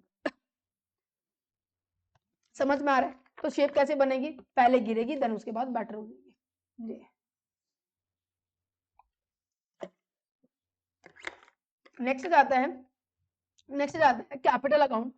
कैपिटल अकाउंट क्या कह रहा है, कैपिटल अकाउंट क्या है, अभी हमने करंट अकाउंट का समझा, कैपिटल अकाउंट को समझ लेते हैं। गवर्नमेंट की पॉलिसी, गवर्नमेंट ने बहुत ज्यादा रिस्ट्रिक्शंस लगा दी, इंपोज कर दिया हैवी टैक्स। तो लोग मान लीजिए आप यहाँ पे इंडिया में हैं और आपने फॉरेन में इन्वेस्टमेंट की थी, कहते ठीक है, इन्वेस्टमेंट करने से आपके पास से मतलब इंडिया से पैसा क्या गया है, आउटफ्लो हुआ है, कहते बिल्कुल हुआ है। अब आउटफ्लो हुआ है तो यहाँ पे नेगेटिव बैलेंस आ जाएगा। अब आपने इन्वेस्टमेंट किया, उसके विद रिस्पेक्ट आपको रिटर्न मिलेगा, कहते हैं हाँ जी मिलेगा। गवर्नमेंट ने क्या किया, इस रिटर्न के ऊपर ना कह दिया, रिटर्न पे ना पहले 5% टैक्स लेते थे, अब वो तुमसे कह रहे हैं 20% टैक्स लेंगे। कहते हो माय गॉड, इससे बढ़िया है कि हम अपना इंडिया में इन्वेस्ट कर ले, कम से कम हमारे पास 2.5% लगेगा, 20 से तो बचेंगे। हाँ बिल्कुल बात सही है। तो अब हम क्या कर रहे हैं, हम लेस कैपिटल आउटफ्लो के ऊपर फोकस कर रहे हैं, रिजल्ट हमारा यही होना चाहिए।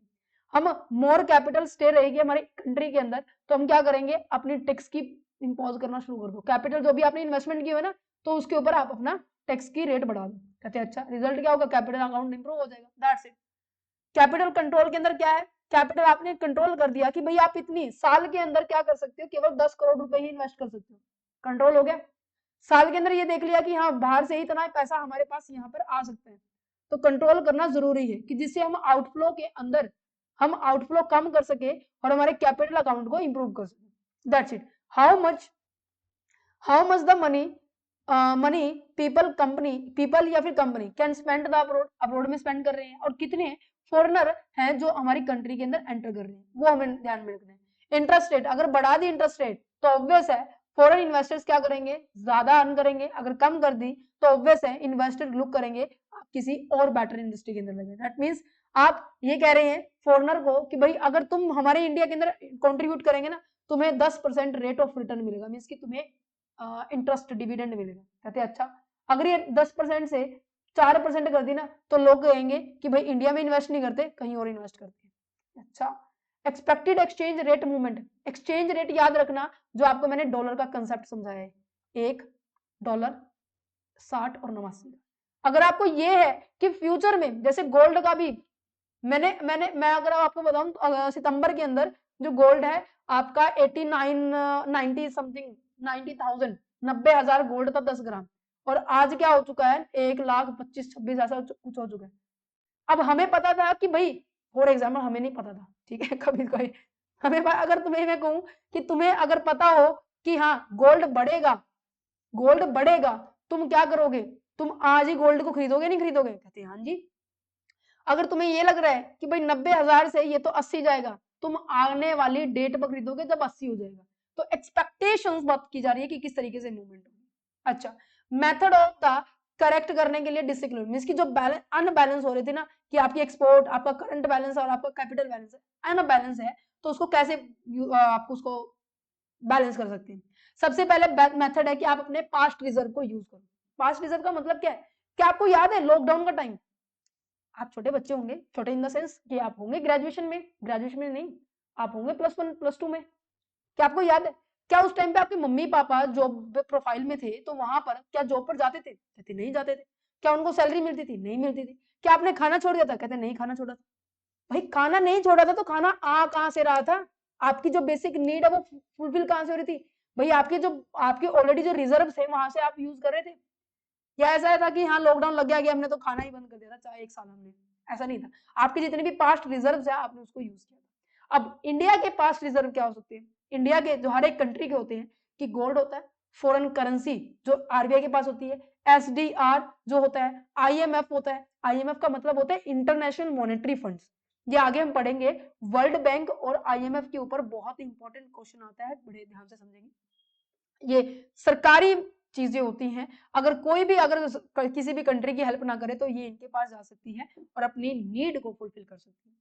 अच्छा, आप आईएमएफ से बोरिंग कर सकते हैं, मतलब उनसे उधार ले सकते हैं, उन्होंने स्कीम बनाई हुई है। अगर आपको शॉर्ट टर्म के लिए हेल्प चाहिए तो आप स्टैंड बाय द लोन लेंगे, अगर आपको लॉन्ग टर्म के लिए आपको हेल्प चाहिए तो आप एक्सटेंडेड फंड फैसिलिटी लेंगे। अगर आपको पुअर कंट्री की हेल्प करनी है तो आपको स्ट्रक्चरल एडजस्टमेंट फैसिलिटी की आपको प्रोवाइड की गई है, एसएएफ, ठीक है। अगर आपको लोन देना है एक ऐसी सिचुएशन के लिए जो टफ सिचुएशन है, थोड़े टाइम में सही हो जाएगी, तो उन्होंने हर सिचुएशन के लिए उन्होंने एक कॉलम बनाया है, इसमें आप अप्लाई करते तो इस फंड का यूज कर सकते हैं।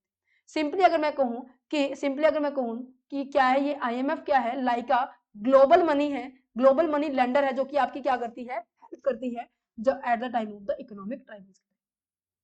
Got it. अच्छा, monetary and the fiscal policy की अगर बात की जाए, ये जो चैप्टर है ना बच्चे आपके आगे भी आएंगे, आप इनको गो थ्रू कर सकते हैं, बट फिर भी मैं आपको बता देती हूँ।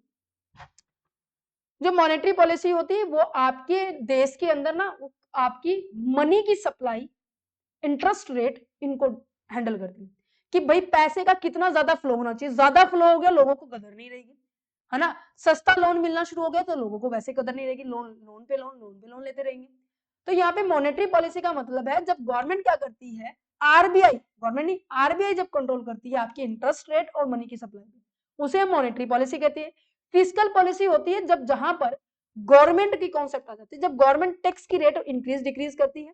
गवर्नमेंट अपनी जो टारगेट उन्होंने बनाया रखा है, जो आपका बजट आता है ना कि भाई इस साल हम स्पोर्ट्स के अंदर 4 करोड़ रुपए लगाएंगे, हम इंफ्रास्ट्रक्चर के अंदर 22 करोड़ रुपए लगाएंगे, हम इस तरीके के एरिया में, अगर वो स्पेंडिंग उसके बजट के हिसाब से लगाए तो डिफिसिट नहीं होगी। अगर स्पेंडिंग ज्यादा है तो उसको वो कम करनी पड़ेगी। आप अगर इंटरेस्ट रेट इंक्रीज कर रहे हैं तो डेफिनेटली आप क्या करना चाह रहे हैं, कंट्रोल करना चाह रहे हैं। आप गवर्नमेंट की स्पेंडिंग को अगर आप रिड्यूस करेंगे तो डेफिनेटली आप ओवरऑल डिमांड को रिड्यूस करना चाह रहे हैं। अगर आप टैक्स की रेट को बढ़ा रहे हैं तो लोगों को बता रहे हैं कि भाई आप कमाओ कम, है ना, इनडायरेक्टली, क्योंकि सरकार उतने पे ही ज्यादा टैक्स लेना शुरू कर देगी। ठीक है, पर ऐसा नहीं है, फिर उसके साथ साथ आपको इनिशिएटिव्स भी देते हैं, ठीक है, आपको स्कीम भी प्रोवाइड करते हैं। कभी कहें कि मैम बोल रहे हैं कि इनकम कम कमानी है, टैक्स पे कम देना है, तो ऐसा नहीं है, ठीक है। Exchange rate adjustment, exchange rate के अंदर एडजस्टमेंट करनी है आपको, मीन्स कि ना तो हम ज्यादा अपने आप को गिराए ना ही ज्यादा बढ़ाए, मेंटेन रखनी है। डीवैल्यूएट कर सकते हैं, डेप्रिशिएट, जो भी करेंसी हो रही है उसको अरे समझाना है कि हाँ तुम बैलेंस रखो, और वो सरकार के हाथ में होती है, ठीक है, कैसे करेंगे। यहाँ पे हो जाता है chapter finish. Previous year question देखिए, आपको बोला गया है बैलेंस ऑफ ट्रेड, दिसंबर 2023 में आया, balance of trade and balance of payment के बीच में डिफरेंस बताना है। नेक्स्ट जाता है आपको बैलेंस ऑफ पेमेंट पे हाईलाइट करना है various account as well as there is a balance of payment के जो अकाउंट बनाए थे ना, करंट अकाउंट, कैपिटल अकाउंट, इसको हम इस नाम से बोलते हैं, कंपोनेंट के नाम से बोलते हैं, type of the balance of payment के एज अ बोल सकते हैं, ठीक है, पिलर जिसे हम कहते हैं, वो तीनों एक्सप्लेन करने हैं। आपको बताना है कि फैक्टर कौन कौन से रिस्पॉन्सिबल है बैलेंस ऑफ पेमेंट को डिफिसिट में आते हैं, ये भी हो गया। हम किस तरीके से बैलेंस ऑफ पेमेंट डिफिसिट को कन्वर्ट कर सकते हैं एज अ प्रॉपर में, तो फैक्टर ही आ जाएंगे, हम अपनी स्ट्रेटेजी हमने यूज की। यस एवरीवन, मजा आया इस चैप्टर को करते वक्त, बहुत, मेरे को तो भाई मजा आया। अगर फिर भी कोई तुम्हारे लिए डाउट रह जाए, तुम्हारे माइंड में कोई डाउट रह जाए, तो आप कमेंट सेक्शन में कमेंट कर सकते हैं, ठीक है, और आप कमेंट पूछ सकते हैं, ठीक है। अगर आपको नोट्स लेने हैं तो टीम के साथ कांटेक्ट करना पड़ेगा, कमेंट सेक्शन का मैं आप लोगों को पर्सनली रिप्लाई दे दूँ, ठीक है। एग्जाम के लिए बिल्कुल भी टेंशन नहीं लेनी, धीरे धीरे करके सभी यूनिट्स हो जाएगी, ठीक है। नोट्स आपके 1 बाय 1 आपको प्रोवाइड कर दिए जाएंगे, बट नोट्स पहले वीडियो प्रोवाइड करेंगे, देन उसके बाद नोट्स, क्योंकि जरूरी है, क्योंकि इस कंसेप्ट तभी समझ में आएगा कि हाँ जी आपको क्या ना क्या जा रहा है। Okay, all the very best for your exam and have a nice day.